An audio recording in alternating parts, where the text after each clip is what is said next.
are tricky things, especially when subordinates and conjunctions are involved.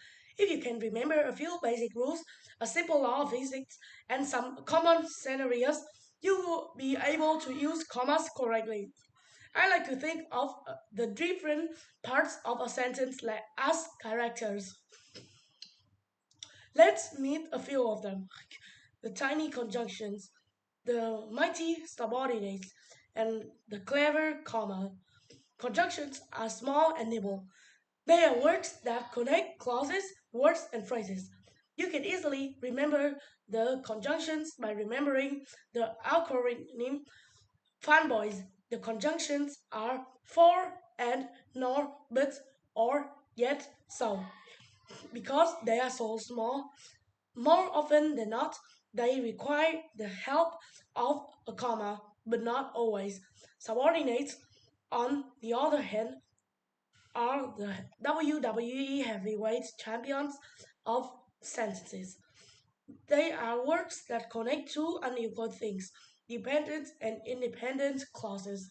Subordinates make it very clear what is being prioritized in a sentence.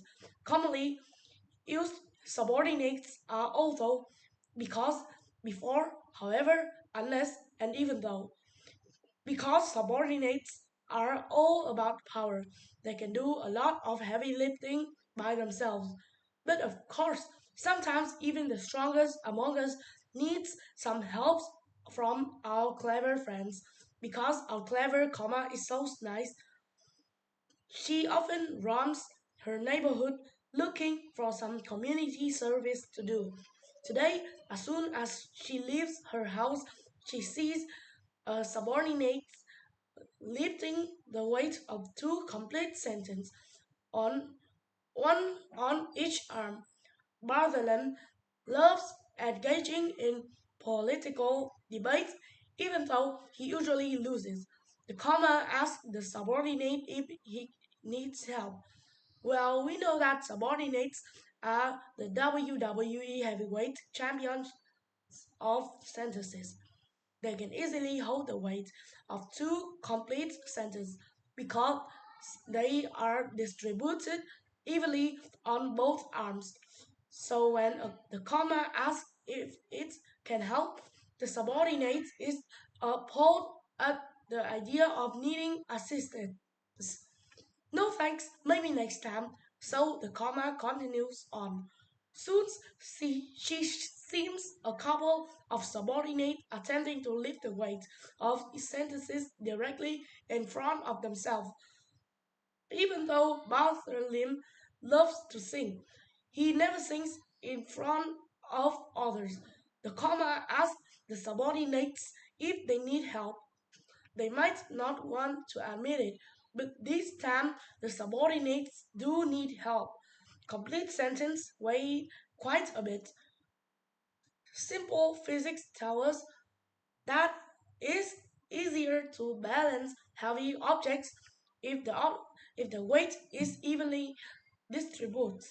So while the subordinates are quite capable of balancing two complete sentences when carrying the weight on both sides, they are having trouble picking just one up.